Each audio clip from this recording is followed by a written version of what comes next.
Good morning, good afternoon, and good evening from wherever you are joining us today. We are delighted to welcome you to our Youth-led side event following this year's Commission on Social Development.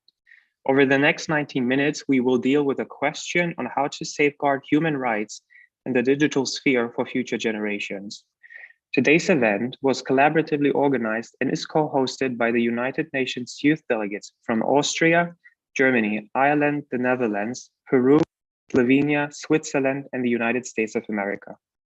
Moreover, we are honored to be co-sponsored by the German Federal Ministry of Family Affairs, Senior Citizens, Women and Youth, the Dutch Mission, the Irish Mission, and the Swiss Mission to the United Nations, as well as the Permanent Mission of Austria to the UN in New York.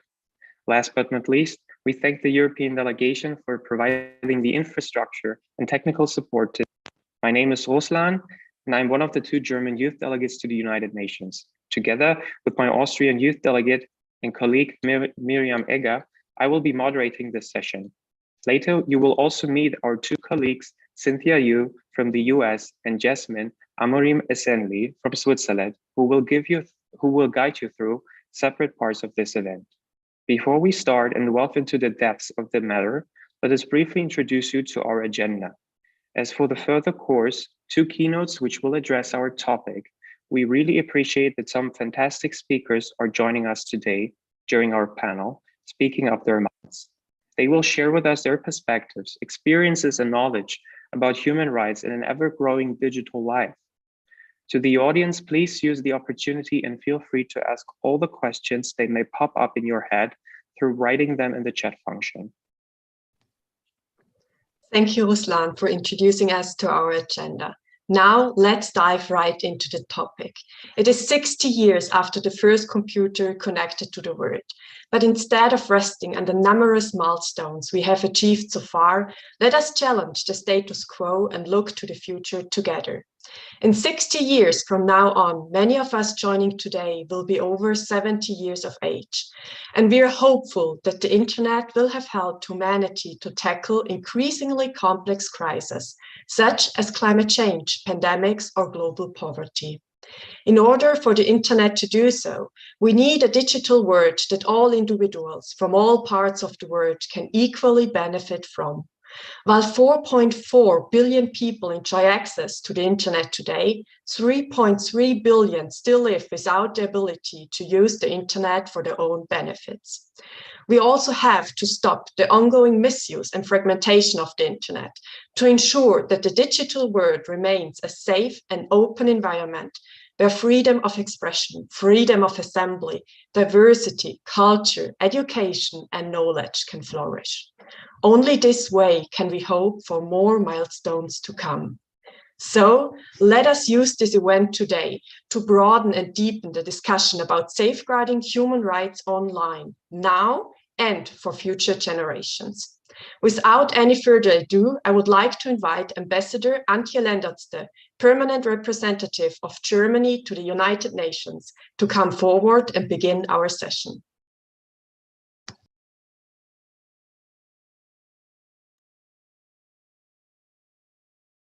Dear youth delegates, dear panel participants, I applaud your efforts to engage in the work of the Commission for Social Development to address the urgent issues for the youth at the United Nations. I cannot think of a greater transformation in recent decades than the rise of the internet. When I grew up, there were no computers or smartphones. This is unimaginable for most of us here today.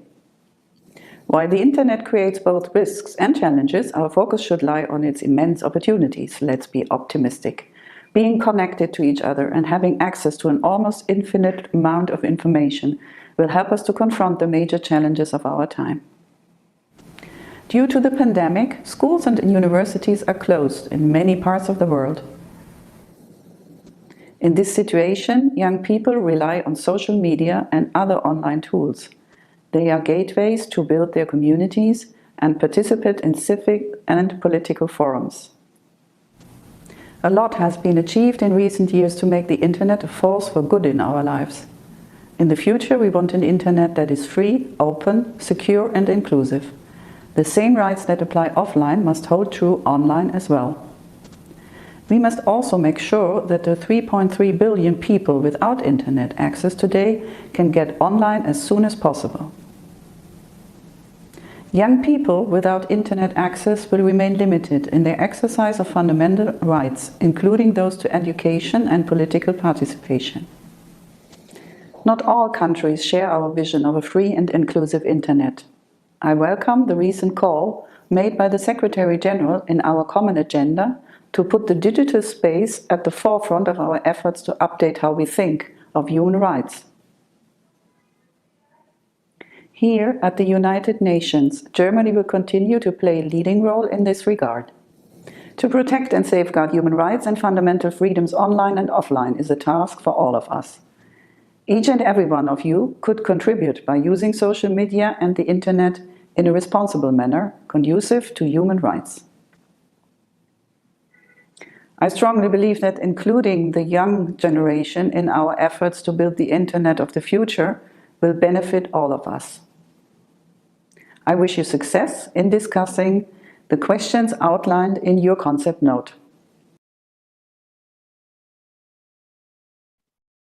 We thank Ambassador Lendertse for her remarks. She said each and every one of us could contribute by using social media and the internet in a responsible manner conducive to human rights. So with that in mind, let us work together on solutions and develop our collective vision of a safe and inclusive and sustainable digital world. With this last remark, let us start. Now I will give the floor to our first keynote speaker, Ms. Diana Wilson.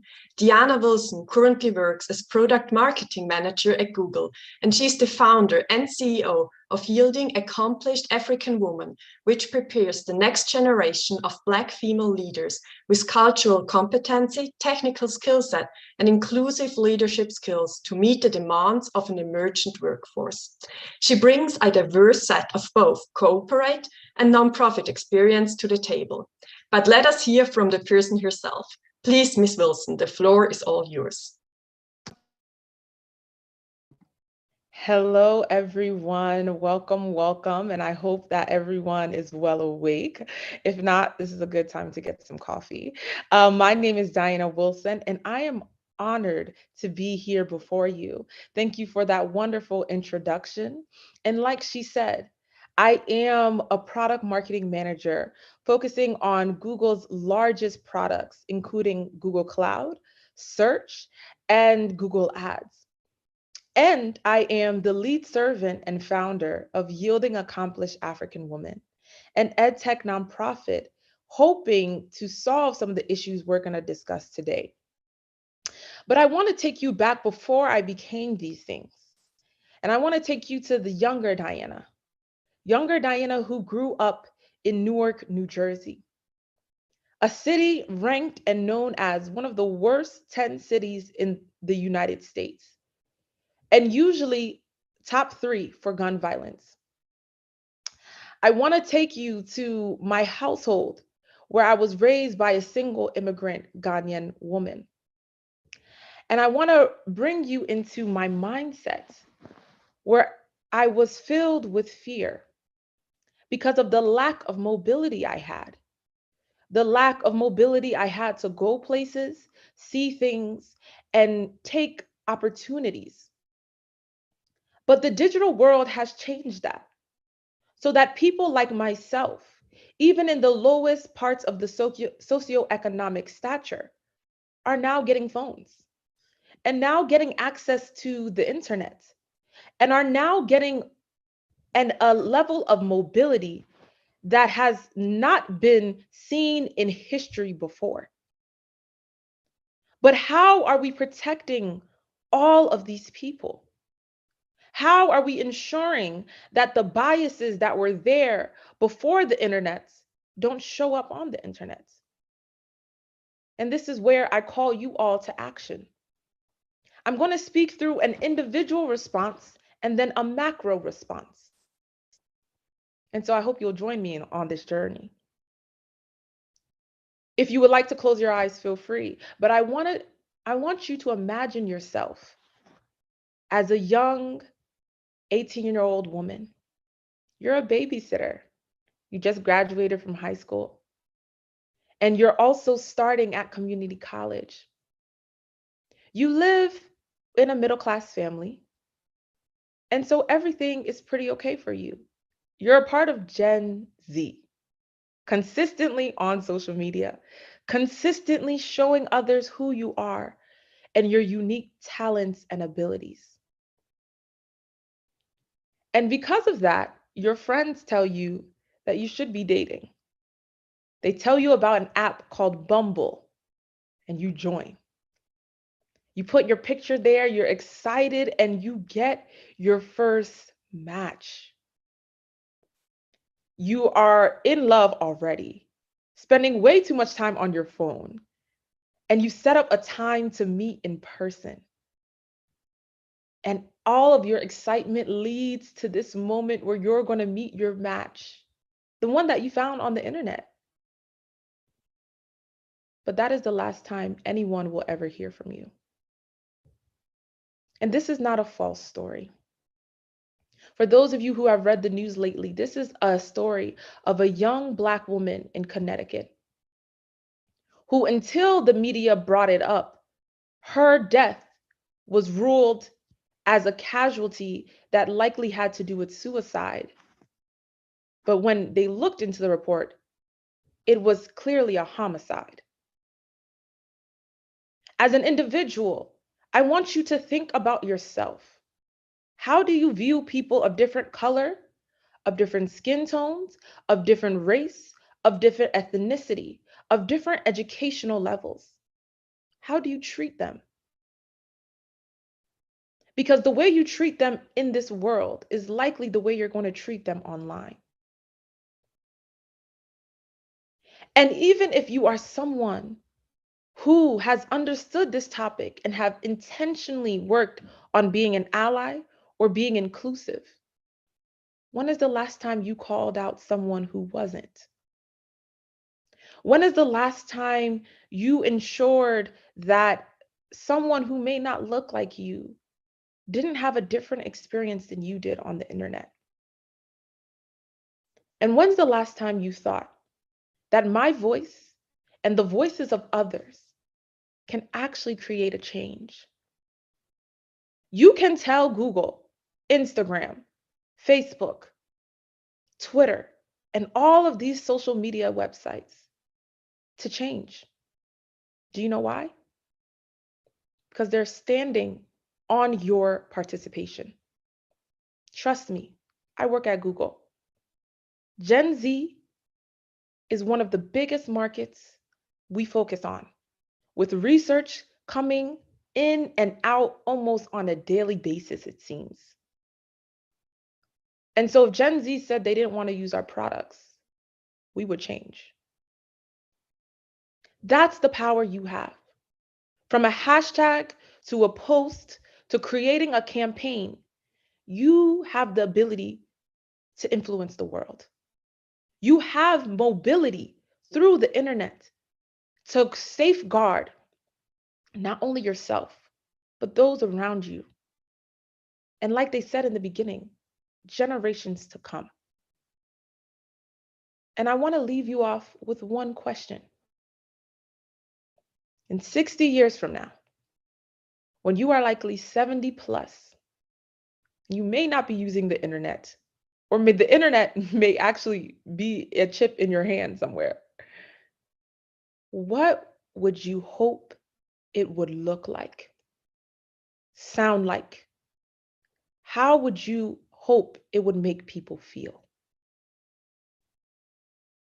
And based off of your answer, I want you to take time individually to figure out how you can intentionally use your voice, your unique self, your unique talents to make that internet a reality.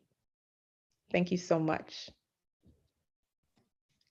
Many thanks, Ms. Wilson, for sharing your really inspirational story with us, and also especially for encouraging people to look more closely and also question one's own assumptions. and especially on asking us to take action ourselves and try to use the power we are already having. And I believe I will definitely have something to think about with the question you gave us. And with that, moving right along, it is now my pleasure to introduce our second keynote speaker, Professor Dr. Matthias Kettemann.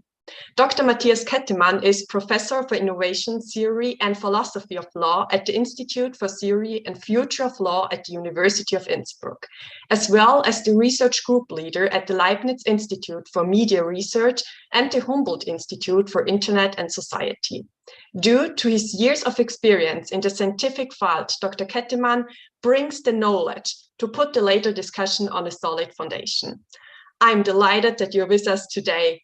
And please, Mr. Kettemann, the floor is all yours. Thank you very much, Miriam, for this very kind introduction. Thank you to all the youth delegates for organizing this wonderful, this important event that couldn't come at a better time.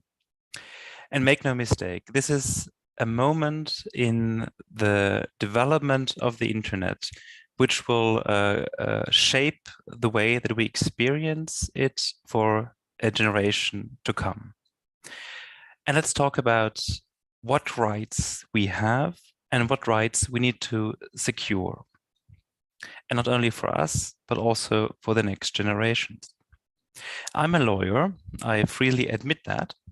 It isn't always pleasant to look at the laws as they exist, because laws have the tendency to be oriented towards what's happening right at the moment.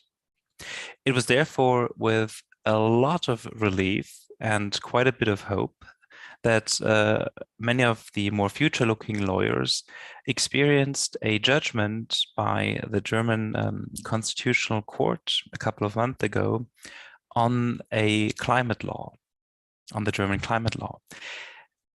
In that judgment, the court laid down certain principles which are not only applicable to Germany, but which should guide thinking on the matter of our human rights, our responsibilities globally.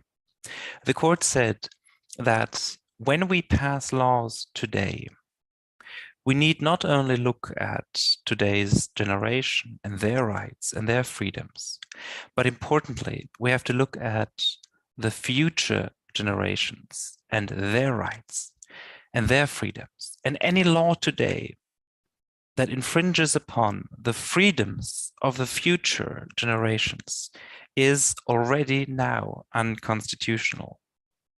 And I think of that judgment quite a lot. And I think we should all take that into account when we look at the role and responsibility we have towards securing our rights on the internet. Because as the previous speaker so eloquently put it, we're now living in a time where we're shaping the way that the internet is going to look in the next years. We're at the cusp of an AI revolution. We're at the cusp of defining rules of machine and human interaction. We're at a moment in time where the European Union is putting down laws for digital services, for digital markets, for data, for AI. We have discussions in different committees of the United Nations on the norms of good behavior online, the norms that shape how cyberspace develops. And in developing those rules, we have to make very sure that we safeguard future freedoms, the freedoms of future generations. And how do we do that? First of all, we make sure that the old adage that what's applicable online or offline is also applicable online keeps true. We should strongly oppose any attempts to divorce online rights from offline rights. The rights that we enjoy, that we have enjoyed for generations through the vast and important advances made within the framework of the United Nations in terms of human rights, have to be secured for the future. They have to be updated, no doubt about that. But the core commitment to human rights is not something we need to reinvent for the internet. And what rights are especially important? Freedom of expression has often been called an enabling right for online, for the way that we experience the online world. And that is true, because it is through freedom of expression that we can exercise other human rights, like the right to health or the right to education, especially in a time like the last 2 years, where so much of our social lives has moved online. So the freedom of expression has to be updated to reflect the challenges of today's world. And those challenges include the big role that private companies play in defining how we can exercise those rights. States, as key players within the United Nations, have to remember that they have an obligation to respect, protect, and implement human rights for all of their citizens. The buck, as they say, stops with states when it comes to ensuring human rights. Also vis-a-vis big companies. Those companies themselves have their own human rights obligations, and a lot of them fulfill their obligations. Some can do better, but we should not underestimate the positive impact that these companies can have globally. Now, in securing, in protecting, in respecting, in implementing the right to freedom of expression, we should not forget that the right to, express yourselves, the right to access information has two parts: accessing information and accessing information.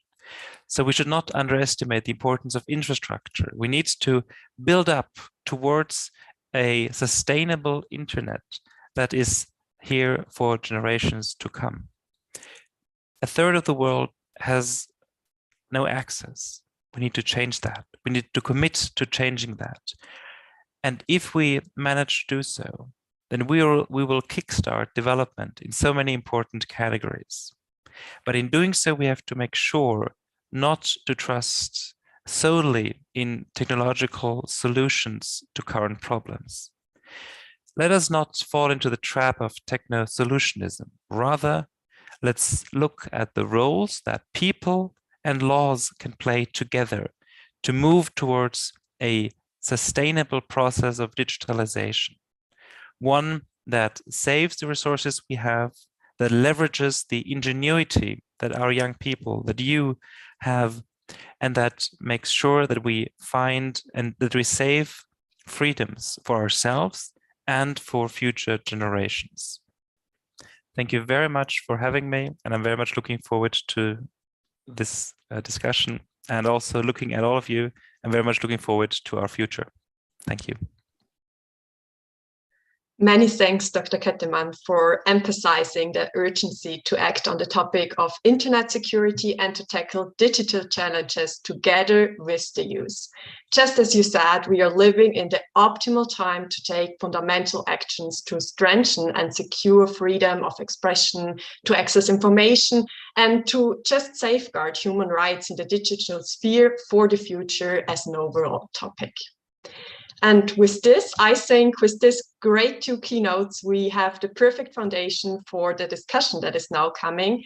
And that also brings us to the next part of the event. And for this, I will hand over to our fellow youth observer from the United States, Cynthia, who will moderate the panel discussion. Thank you so much, Miriam, and hello, everyone. I'm Cynthia Yu, and I serve as the U.S. Youth Observer to the United Nations. Thank you to the organizers, my fellow UN Youth Delegates, and our event's co-sponsors.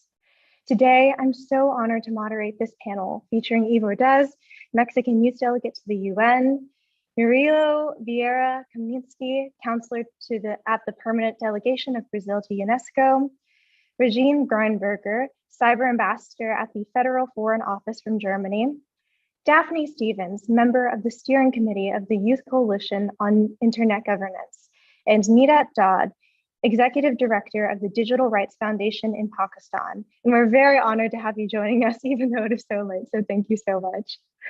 As a quick reminder to all of our audience members, throughout the session, you will have the opportunity to ask any of the panelists questions by writing them in the chat. In preparation for this event, we surveyed youth ages 14 to 30 from across the globe to hear about their takes on the future of human rights on the internet. When asked about what internet-related issue mattered to them the most, the plurality chose fake news. I'd like to direct the first question to Nihat Dad. The Facebook Oversight Board makes content moderation decisions on Meta's social media platforms. We know that the board tries to be as inclusive as possible by featuring representatives from every continent, but most representatives tend to be older individuals. Why is there not a single young person on the Facebook Oversight Board to provide the youth perspective? And shouldn't there be a youth voice on the board? Thank you so much, Cynthia. That was a very unexpected question, just directly coming to the oversight board. But no, I'm glad that you asked this question. It's very important one.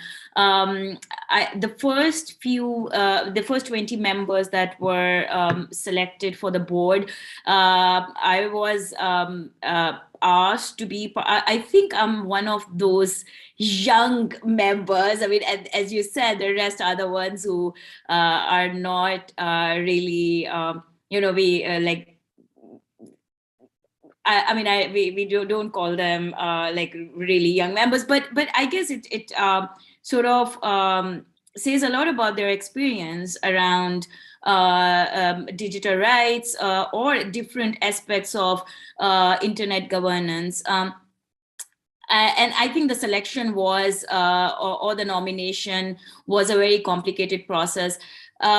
But now we have a few more members that we are going to include with the recommendation of the existing board members. And definitely there are like a consideration of young people as well. But I was asked to be part of the board, and these are our first few years. So I think I myself was also like finding this space, kind of like somebody from Global South who has already like always been speaking from outside the power corridors, and now sitting in such a privileged space. I think people like us are actually creating space for more like young people in such self-regulatory mechanisms. But yeah, I mean, I think there is still a space to have more young people, and definitely the boards like oversight board or other self-regulatory mechanism cannot really move forward without having young voices in mechanisms like these. Absolutely. Well, thank you so much, Nihat. I know that it is so late, so we are so honored to have you, especially given the time difference. And thank you so much for your dedication to youth empowerment. I want to turn it over to our next panelist as well. So in our survey, many young people have discussed the critical importance of decarbonizing our digital systems for a more sustainable internet. Daphne, in response, we'd love to know, in climate justice, we always talk about safeguarding the climate for future generations. Why is the same narrative still missing for the internet, even though it provides the key infrastructure to solve many of the problems we're tackling today?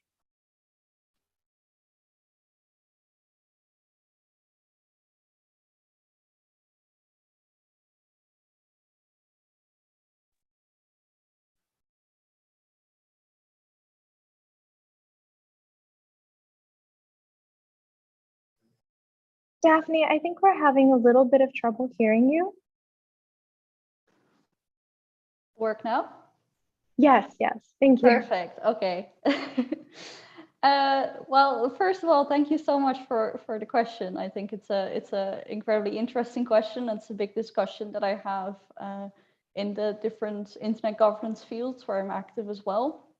And I think if you would have to give one speculative answer to say like that, it would be that there are so many topics with regards to internet governance, which goes from cybersecurity to access to the internet, to how to deal with disinformation and how to create more equality online, that I feel that the environment and greening the internet is something that's quite often overlooked, because there is a point of view that there are a lot of people outside the internet governance space with more of a focus on the environment and greening the whole world, to say it like that, who will also already look at that. So that's something that's quite often overlooked. But we do notice, especially among the younger people in the field of internet governance, that there are a lot of calls to have more of a focus to the environment. So I do think it is something that's going to change over the years. But because it's such a broad topic and because everything is pushed aside so easily for topics such as internet access, it is a bit more difficult to actually make sure that it gets discussed like it should be discussed. Absolutely. Well, thank you so much, Daphne. And we know that you are a champion for human rights on the internet. So we appreciate your time and your insight on this invaluable question. Moving on to our next speaker. Another question we asked young people in the survey is whether human rights are violated on the internet. On a scale of 1 to 10, with 10 representing the most violated, nearly 30% of respondents ranked 8. Dr. Kominski, can you discuss what work UNESCO is contributing to protect the future of human rights online? Yes, thank you. Thank you very much for this opportunity. It's not only is it quite challenging to have this fruitful dialogue with such young and participatory representatives, but also it's quite good news in the sense that the very nature of multi-stakeholderism is being reinforced within United Nations. So it's a very good opportunity to have this interactive and open dialogue. I would very much shed light to the newest experience that UNESCO has been undertaking in the last 5 years and so, and mainly highlighting two concrete examples. One is the elaboration of what we call the accessibility of internet indicators. So guaranteeing a set of concrete indicators to measure how countries and societies throughout the world have been implementing under the very concept of online and offline human rights on the very same basis, how countries and civil society have been implementing international commitments on the ground.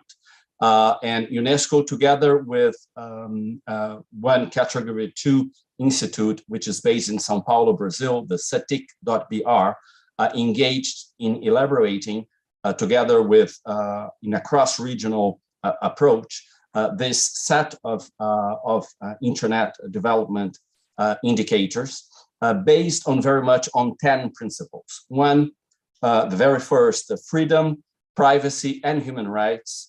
2, democratic and collaborative governance. Number 3, universality. Number 4, diversity. Number 5, innovation. Number 6, neutrality of the network. Number 7, non-liability of the network. Number 8, functionality, security, and stability. Number 9, standardization and interoperationality of the internet.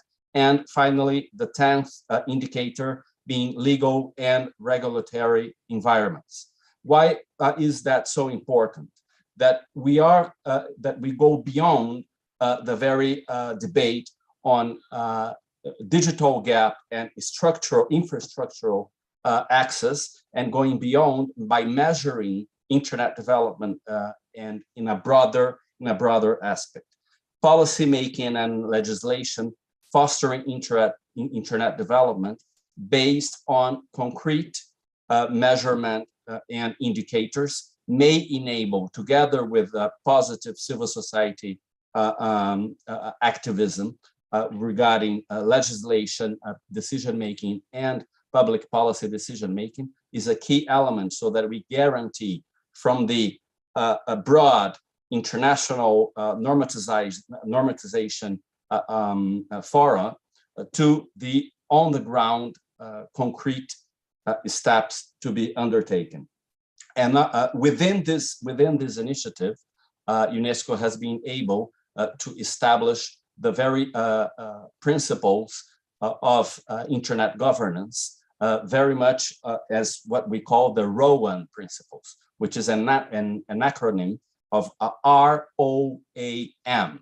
R as internet based on rights, O as the internet having to be open, so measuring the openness of internet, A as accessible to all, not depending on, and therefore, of course, tackling the very issue of infrastructure access and a digital gap, and M, which is the most important aspect, as I consider, in regards to the internet governance and guarantee of human rights in the internet, which is the multi-stakeholderism, what we are very much doing at the moment. So interacting with governmental representatives, civil society representatives, UN system representatives, in order to not only exchange information, but also in order to create the environment that will enable advancement on the ground. And last but not least, the second very positive example that I like to highlight is what we have been we just approved last November at the General Conference of UNESCO here in Paris, which are the guidelines on artificial intelligence based on ethics. Of course, these guidelines do not, we are not talking about a legally binding instrument, but the UN guidelines, the UNESCO guidelines on ethics on artificial intelligence add value exactly on this very frontier issue of not only governance of internet, but also the guarantee of that the instrument based on artificial intelligence and machine learning have to be hand in hand with international human rights commitments, and therefore not only establishing these commitments when it comes to governmental policy making, but also when it comes to private sector activities. And the third issue that I think I would like to highlight, and as food for thought for our debate, is also the common challenge, which represents a challenge not only for developing countries, but for developed countries as well throughout the world, which is to tackle the issue of disinformation. And therefore, in this, by facing the challenge of disinformation, not going to what we could be embarking, so the challenge of embarking in restricting freedom of expression or censorship, but mainly to guarantee the approach based on what we call here at UNESCO as the media information literacy. So more education, inclusiveness, but focused on media information when it comes to guaranteeing the combat to disinformation with the concrete impacts that we've been seeing in this last 2-3 years, also in the everyday life when it comes to public health and the high level of insecurity and uncertainty that disinformation may cause within for the fulfillment of the human rights of one of the basic human rights, which is the right to health. But in a short aspect, in summarizing, I think what the main role that we have to undertake is guaranteeing voice and dialogue to civil society in an open manner, guaranteeing this multi-stakeholderism. And Brazil has also a very interesting example, which is what we call the CGI, the committee, the steering committee of the internet. So the very governance of internet in Brazil is guaranteed through a forum based on multi-stakeholderism, in which governmental representatives are actually in minority when it comes to civil society representatives and representatives of the academic world and of the private sector. And in this sense, we guarantee from the very bottom on the ground of policymaking this dialogue, reaching out, legislation establishment, and also the guarantee of policies in full guarantee and in full dialogue with human rights implementation on the ground. But so in one word, I would say more dialogue, more interactive dialogue, and with this dialogue, positive pressure from civil society towards policy making and decision makers. Thank you so much, Dr. Kaminsky. I think that was so comprehensive and definitely on the topic of misinformation. It aligns with the information that we gathered on our survey. So thank you so much for that insight. Moving on to our next panelist. In our survey, young people responded that they picture the future of the internet as something that is inclusive, prevents harassment and discrimination, and does not push people to overconsume. Eve, as a youth activist, we'd love to hear your perspective. What makes young people unique agents of change in digital rights? And how can we include more youth into decision-making processes for digital policy?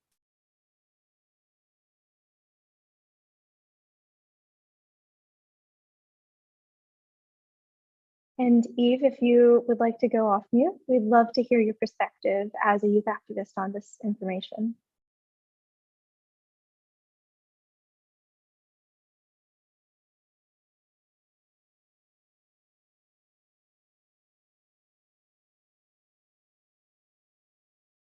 Maybe if I rephrase it in a different way. So Eve, we would love to hear from your perspective as a youth activist and as somebody who represents young people from Mexico at the United Nations and beyond. We know that you have conducted so much work to advocate for human rights globally as well as the future, in the future. And so we'd love to hear what you think makes young people so unique in their ability to create change, whether it's at a UN or government level or even at a grassroots level.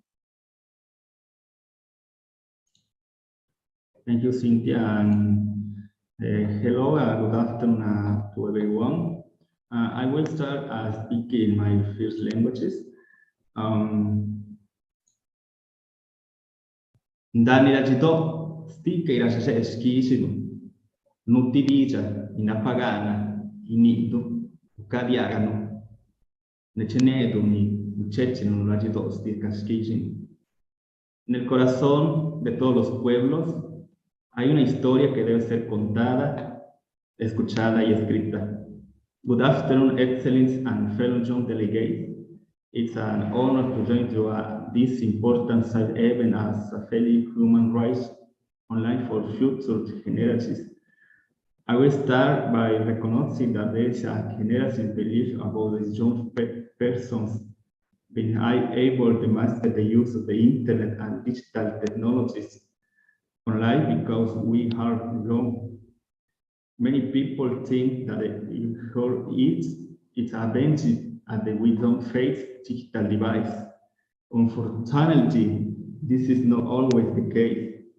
Some of the reasons for the digital device among young persons include lack of the digital literacy, high cost of the online access, and the lack of the connectivity. This is particularly true for the indigenous young, which of the lacks of the infrastructure needed to have fast, reliable internet. So, before addressing the needs of the human rights online, we must not forget that the users are also need the user equal access to the internet. In fact, in our digital age, there are many human rights that can no longer adequately realized without access to the internet, particularly during the pandemic. Rights should at the framework of the expression, framework of the association, the right to information, and even the right to the education, or you have relieved heavily on the connection and the internet access. Moreover, internet provides indigenous people, including indigenous young, with an opportunity that they simply did not exist before, and that can promote their economic development. A good example will be the empowerment of the indigenous people to compare economical at the global level through the internet, which offer a true global online market, business and products. Therefore, lacking access to the internet represents less chance for the development of people. However, when young persons do have access to the internet, other use main areas, for instance, information insecurity and lack of the privacy for protection are usual problems that the young person face in the modern times. Additionally, the internet can be used as the means to spread hate speech, commit fraud, extortion, data hijacking, and espionage, as well as infringing intellectual property rights, future impacting indigenous people. There are also times when the internet is used to reinforce negative stereotypes that they have historical affected indigenous people. In general, discrimination, stigmatization, racism, and the xenophobia have of the means of the rise with the use of the internet and digital technologies. There's violence to the young person rights are unacceptable. I need the same rights that you have online, which also be protected online, which so many benefits that the society can withdraw to the use of the internet. We must prevent that it serves as an excuse to violate the rights of the people, especially of the internet most vulnerable situation.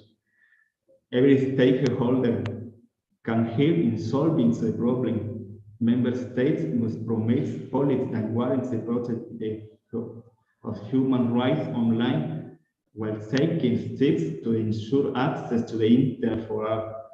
On the other hand, young persons and the civil society in general must continue to engage with the relevant stakeholders and advocates to make their voices heard. The change is truly big. However, it can achieve if they work together and if your participant is allowed. The adaptation of the human rights and fundamental freedom-based approach, together with the exchange of the experience in the connection with the use or lack of use of information and community technologies, are critical elements to the counter inequalities, close digital device, and prevent the misuse of the internet. Thank you very much. Oh, Ezra, we really appreciate that. And, you know, I must say, as your fellow youth delegate, I admire all the work that you do to spearhead human rights, especially in the digital space. So thank you for joining us, and thank you for those wonderful remarks. I'd like to move to our last panelist to discuss that the overall consensus that we received during our survey is that it's up to all of us, users, institutions, and governments, to safeguard human rights on the internet. Ambassador Greinberger, we would like to ask, what are the long-term approaches and what is needed to safeguard the future of human rights online?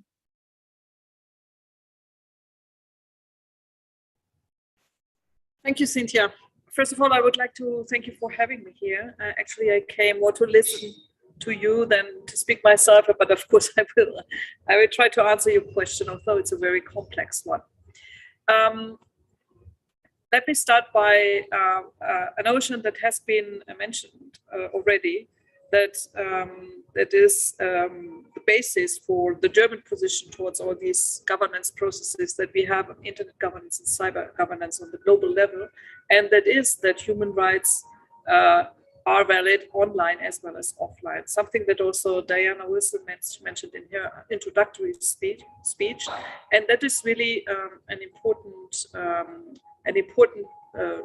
notion, and we should all acknowledge, because it makes things much easier if we have this as a basis. It's the basis then for several ongoing negotiation processes where we try to implement this general foundation in more specific rules for the road for states, but also for other stakeholders. I would like to mention the open-ended working group that is currently underway in New York, where we are actually discussing the inclusion or the involvement of other non-governmental stakeholders, but which should discuss norms for responsible state behavior in cyberspace. And of course, we, Germany, also all other Europeans and like-minded would like to introduce in this cyber key also the applicability of the Human Rights Charter, for example. Another issue where we are on another venue where we are discussing these questions is the ongoing negotiations on a cybercrime convention. And one of the key elements that are under discussion is what actually is a crime. We, as Germany and Europe, we have a very narrow definition of cybercrime, and freedom of speech is not covered by this definition. So we say that you should be able to express yourself online without being it already an opinion crime or speech crime. So this is one important element of how we could protect human rights online if we keep the definition of cybercrime very narrow. Regarding the stakeholder approach, this is something, and one of the other speakers has elaborated on that it is, it's like the internet has grown. It's like the promise, the opportunities of the internet have been developed by joining forces among all the stakeholders. And if you want to develop the potential of the internet further, if we want to maintain the promise and the opportunities also for the younger and the future generations, then we should also stick to this model that the internet is governed not only by states, but by a multi-stakeholder approach. That's from my point of view. Thank you. Thank you so much, Ambassador. That makes a lot of sense, and it certainly aligns with everything that we've gathered and have tried to discuss today. We now would like to head into some of the audience questions that people have sent our way. And I think that the first one that we'd like to send in is just one for the entire panel, which is anybody on the panel can answer this. And it is, what are your hopes for the future of the internet in 10 years? And what are your worries about it?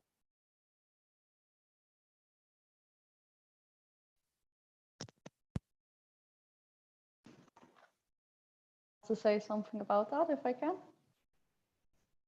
Perfect. It is something that I'm thinking about a lot, because in 10 years, I hope to have a bit of a bigger job than I have now as a cybersecurity consultant, and to have even more of a say in what is important than I already do now with my limited youth voice. And I would say, I think in 10 years' time, my very positive point of view is that there's much more digital literacy and much more awareness about how to stay safe online and how to stay healthy online as well. Because I think it is something now for people my age, but also people older than me, people younger than me, who are all kind of struggling to find out, how do we stay safe? How do we make sure that we can say whatever we want, but at the same time, how do we also not overshare too much, for example, or yeah, how do we just make sure that just like our own personal world, where you can see most people face to face and you know who you're talking to, that the online world where sometimes you're talking to complete strangers is hopefully just as safe. And I really hope that there will be more of a focus on creating more digital literacy for people, and that they are better aware, for example, to also deal with matters of disinformation, such as Mr. Komniski mentioned earlier. I think that's incredibly important, and that's my hopeful point of view. But at the same time, I do think as we're moving more and more online and our world gets more digitalized every single day, that we also have to be aware that in 10 years' time, there will be a million types of new harms that we can't even imagine today, and that maybe we're struggling with, like we're struggling with ransomware and all these types of issues at the moment. So I think on one hand, we'll be more keen, we'll be more aware, but on the other hand, we will also be struggling with new issues that we would not have expected to have taken place today, so 10 years ago. Absolutely. Thank you so much, Daphne. And if another panelist would like to discuss their hopes for the future as well. Can I just chime in? I mean, it's great that Daphne talked about hopes. I would like to talk about worries. I'm sorry, it sounds a little pessimistic, but I think it's important to talk about the biggest challenges, specifically when you are from global south, right? And what I see is that it's access, which is internet access, which is experienced differently along rural urban lines, global north and global south, class, gender, disabilities, and race. And I think we really, and these are the existing challenges that I'm talking. I'm not even going, like further ahead 10 years. We really need to see how we, as like especially you young folks, what should we do, like to remove these barriers to access by understanding the structural barriers. While tech might be future oriented, and it still plays out in a world that is mired by historical, social, and economic barriers. Gender plays out beyond just the issue of access. We see women and gender minorities unable to participate in digital spaces, either at all or fully, because of violence directed them in these spaces. The same is when it comes to hate speech directed at religious or racial minorities. And creation of hostile online spaces remains and will be a barrier to an internet for all. And I would also like to say a little bit about laws and policies, the interventions directed at regulating the internet, which we are seeing happening quite a lot, in the global north, in the global south. It's more of a problem in a global south, where rule of law is an issue. I mean, we see that EU is bringing in regulation, but at the same time, at least, there is accountability and oversight. But then there are countries where repressive regimes use these laws not to regulate internet, but to regulate people on the internet. So I think it's important to look into these major impediment to the freedom of expression, and sort of understand how these will have far-ranging implications and chilling effect on online expression if these left unaddressed. And I think one bigger challenge for all of us will be, although I'm on oversight board, but we are there to hold Meta accountable. And these big tech companies have concentrated power of what the internet should look like in a few hands, which results in less representative policies and tech. I think all these issues will actually increase more in next 10 years. My hope is folks like you, like we have been working in this space I have been working in this space for the last 1 decade. And I have always seen that, like the young people bring, like new perspective, not just in the, for instance, the technological development space, but also the policy space as well. I mean, conversations like these are so important that I feel that even in my country, they're like older folks, sitting in the parliament, who do not even understand how internet works. They are there to actually, make policies for all of us, and you don't see young voices there. I think we really need to have young voices locally and internationally, so that they can, I mean, they are the ones who are now using TikTok and PUBG, and I mean all these apps that are actually governments are trying to ban in countries like ours. So I think we really need to have young perspective, not just like how technology works for them and how they're using their freedom of expression, but at the same time, they can actively contribute into the policy making and give a fresh perspective to the internet governance. Oh my goodness, absolutely. And thank you so much for providing that perspective, especially for me. My family's from the global south. So hearing your perspective on how important it is to recognize people from the global south and advocates from there as well really means the world to us. So thank you so much. I would like to follow up with Nidat and anybody else who would like to answer as well. Do you think that any institution, whether it's the Facebook Advisory Board or the UN or individual governments, are doing enough to tackle human rights questions such as fake news and misinformation?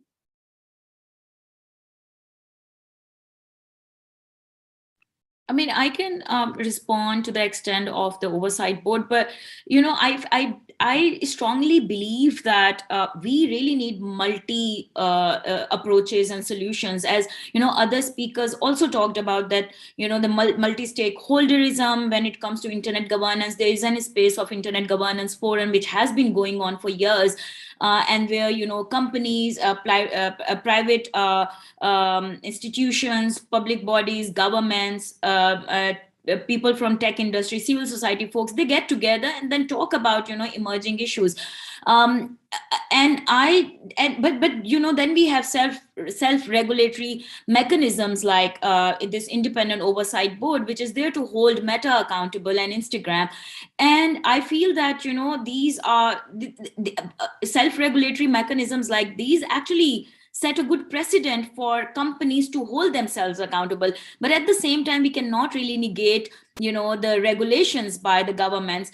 However, we really need to we need to be cautious how these regulations look like when these are coming from the governments and states, whether they are actually there to look into the harms on internet, or in disguise of tackling harms, they are there to regulate people or dissenting voices. So I think these are all the factors that we need to think about, but everyone needs to work together. I don't think that a simple one solution, a solo solution will actually change, you know, the online world or make it safer for us.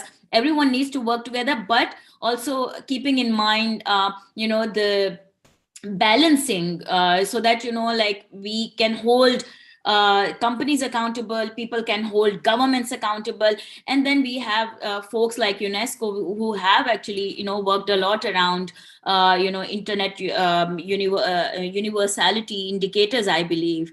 And I think it actually set a good precedent for different institutions, civil society organization, but for governments as well. So different solutions, to be very honest, not solo solution. Absolutely. Thank you so much, Nihat. And Dr. Keteman, I see that you have your hand raised. Do you have a question, or would you like to answer the one that was just asked? I would like to strongly support what Nihat has just said, and perhaps add to that I feel that disinformation might not be the world's biggest challenge in terms of online rights. I feel that we are sometimes directed towards disinformation because there are vested interests with some states and some companies to focus a lot on that, a lot of resources on that. I think that hate speech and the effects of hate speech on our societies might be a bigger problem, especially as we see as we see examples in the global south of hate speech online leading to actual violence offline.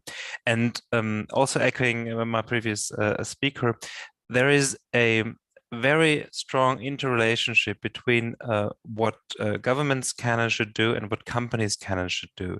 So governments need to provide good human rights sensitive laws and have to devise a certain behavior by companies. If they do not implement human rights sensitive terms of service themselves, they need to be pushed towards doing that. If they don't tell us enough about how they moderate, they need to be given transparency and accountability obligations.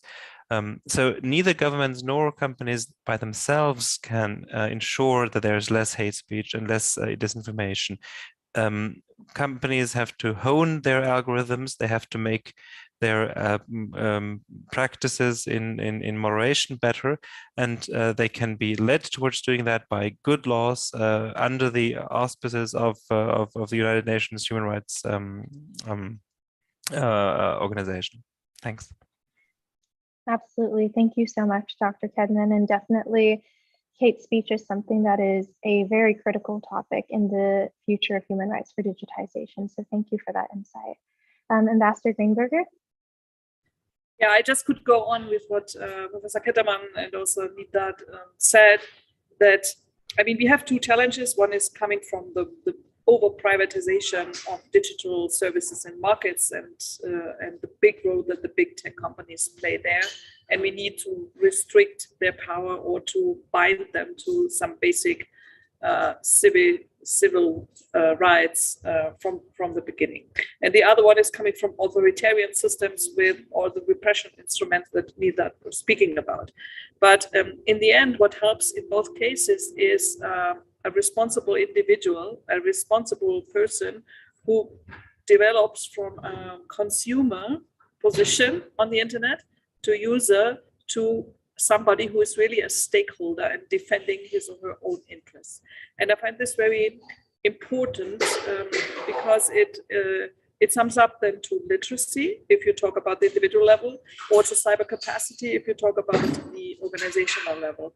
And this is something where we should invest much more energy on both literacy and cyber capacity. Thank you. Absolutely. Thank you so much, Ambassador. And we certainly agree with that. And Dr. Kamiński? Thank you very much.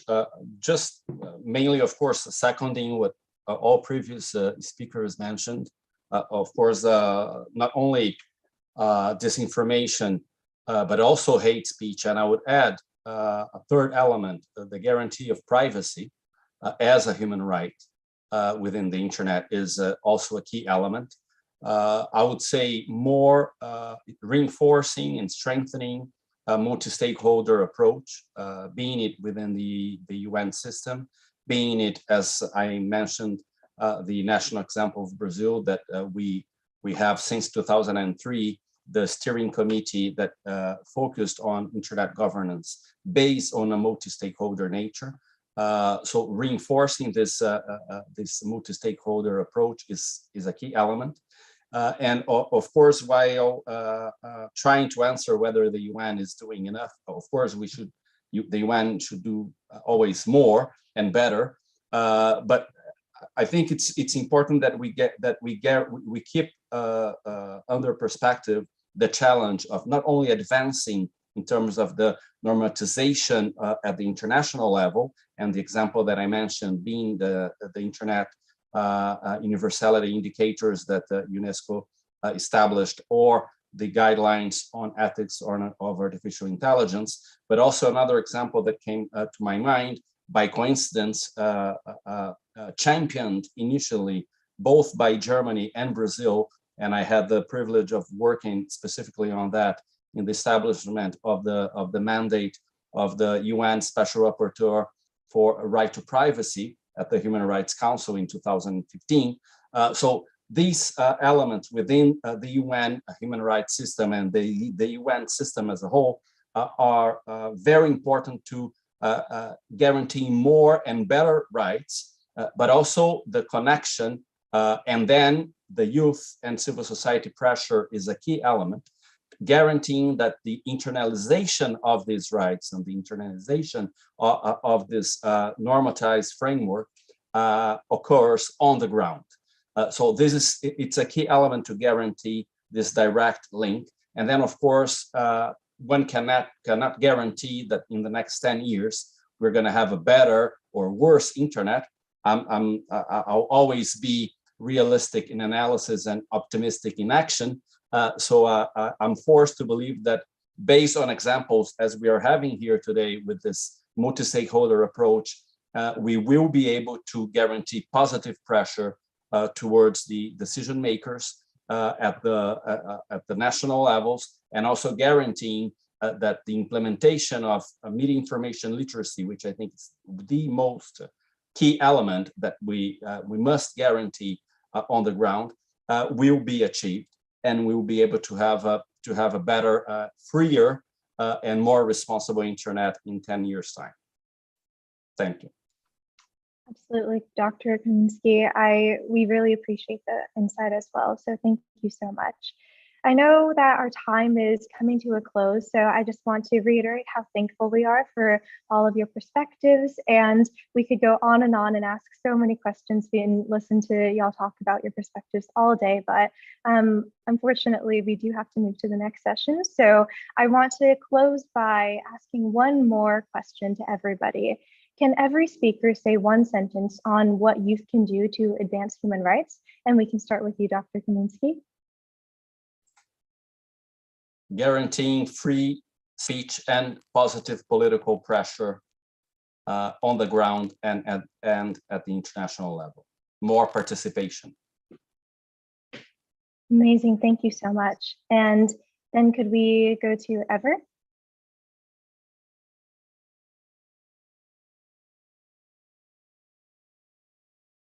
Ever, if you would like to tell us one sentence on what youth can do to advance digital human rights.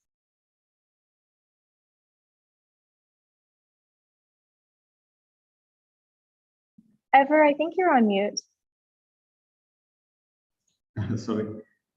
Okay. I think that a young person can play a significant role in the fixing the problem we have been discussing. Of times we are at the center of the movements in favor of the sustainable solution. And the new generations are more aware of social problem. And we understand that the future is ours and we use at the know and invest in achieving the better future. Those of you who have online access can share these awarenesses using the internet and other tools. And we are ready to promote social change because we are not willing to waste our future quality of life. Amazing, thank you so much, Ever. Daphne, if you would like to go next. I think it's incredibly important that the youth stays involved within internet governance and also events such as these and speaks wherever they even see the possibility they can to speak about protecting human rights in the online world. So I think it is of great importance to stay active and feel welcome in the field because a lot of young people are there and a lot of young people are very happy to speak about the subject. Absolutely, thank you, Daphne. Nigat? Yeah, I think it's, for me, it's keep working on making online spaces safer and secure for everyone, especially marginalized and vulnerable communities, be it at the international level, like, like sitting on the boards, like oversight board, or, at the local level while, like helping young women and girls when they face, online violence and hate. Absolutely, thank you so much. And last but not least, Dr. Keteman. If you see something, say something, and don't settle for an online world where hate abounds. Do something good and be happy about that. Amazing, thank you so much. Thank you again to all of our panelists for sharing your insights, to the youth who participated in our survey, and once again to the organizers and co-sponsors of the event. I will now pass the floor to Yasmin, the UN Youth Delegate from Switzerland. So thank you very much, Cynthia, and many thanks to all the panelists for their very insightful answers. So as Cynthia said, I'm Yasemin Amorim-Esenli, one of the 3 Swiss youth delegates to the United Nations. During the 60th Commission on Social Development, many of us, including myself, had the opportunity to read our statements during the Commission's meetings. Many of us mentioned the impact digitalization has in our lives, and particularly the impact it has on young people. In the following video, we gather perspectives of fellow youth delegates from around the world on how they imagine a human rights-based and sustainable future of the internet. So let us please watch their answers together.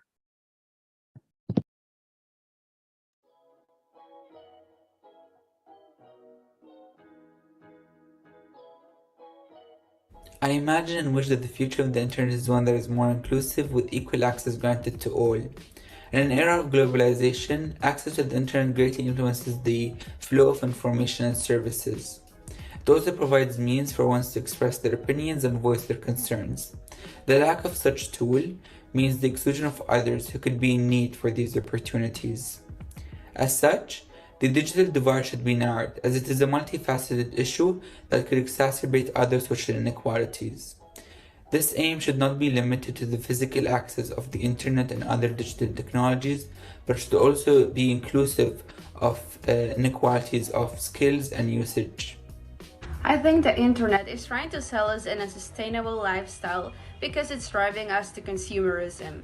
However, I envision in the future a more responsible internet usage that will lead us to consume more each time for the sake of our mental health and the environment.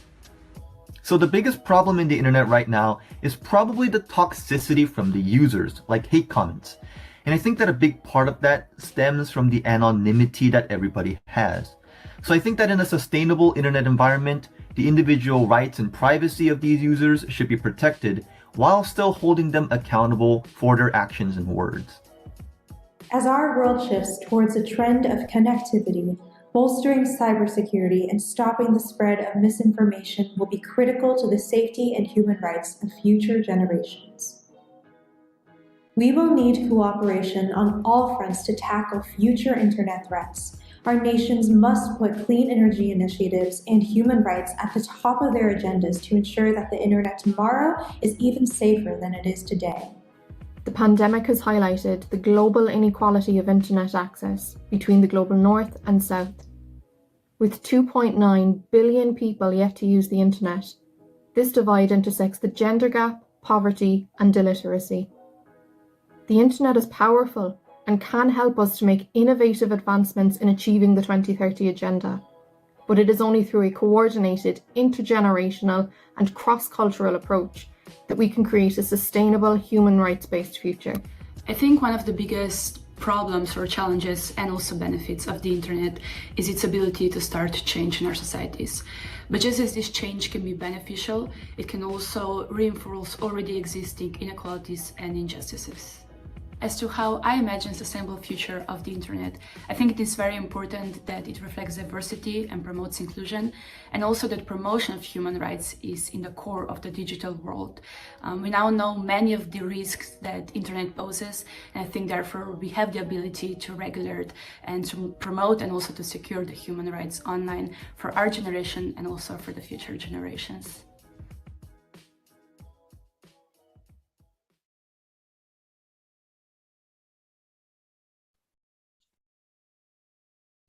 With this inspiring video, we have arrived at the end of our session on safeguarding human rights online for future generations. First of all, we want to thank every speaker who was present here today. It was an honor to hear about your story, your experience and expertise. We also want to thank our audience for watching and for asking such thought-provoking questions, as well as Cynthia. We learned a lot today, and we again want to come back on the beginning, where we introduced you to the importance of safeguarding human rights in the digital sphere for future generations. Let us shortly reflect on all the arguments in the light of our key objectives for today's event. First, we aim to broaden and deepen and enrich the discussion about human rights online, now and for future generations. This is essential while reflecting the fact that we need an intergenerational, universal, and long-term approach when safeguarding human rights in the digital sphere. Some of our panelists rightly mentioned that for achieving these goals, we have to grab major problems by their root and work beyond our respective borders on the structures, laws, and governance surrounding us when consuming the benefits and advantages of the internet. Like Nick Hart described, the rule of law is oftentimes misused by certain regimes to rather regulate the lives of people and not the infrastructure itself. On the other side, as Ever described, we still have whole parts of society who have no chance to access these benefits the digital world might provide. Also, we wanted to highlight the importance and necessity of the youth perspectives in the process of creating a safe and inclusive digital sphere. Since 1 in 3 internet users is under the age of 18, it is crucial to see youth as an integral part of the solution to many of our common days problems. Or, as Ambassador Lendertste said, including the young generation in our efforts to build the internet of the future will benefit all of us. Therefore, the experience of young people is vital in creating an internet for common good. Young people want to bring their important knowledge to the table and thereby contribute to an effective and sustainable development of the internet, which leaves no one behind. Leaving no one behind as the motto of the Sustainable Development Goals brings us to one of our last points. The idea and execution of the 2030 Agenda are grounded in the Convention on Human Rights. Consequently, the protection of these rights is indispensable for achieving the SDGs. Considering the current situation, which shows us how far our lives have shifted into the digital sphere, the connection between human rights online and the SDGs comes to the fore. This is also reflected in the report of the Secretary General, Our Common Agenda, where the application of human rights online and to frontier issues and new technologies is addressed as part of the key proposals. Therefore, enforcing human rights in the digital space is essential to achieving the SDGs and ensuring a sustainable long-term approach to a secure, inclusive, and sustainable digital world for future generations. To conclude with the words of Dr. Kettemann, we are living in a crucial time where we are shaping the way the internet will look in the future. So ask yourself, as Diana Wilson asked you, what would you hope the internet will look like? Let us more often see the world through the eyes of an 18-year-old woman, activists and champions from the Global South, policymakers from around the world, and those most vulnerable when we fail to act. Well, and ladies and gentlemen, that wraps up our day. On behalf of all youth delegates, let me thank you all for making time in your busy schedules to join us today. We wish you all a pleasant day and hope for fruitful discussions about human rights in the digital world.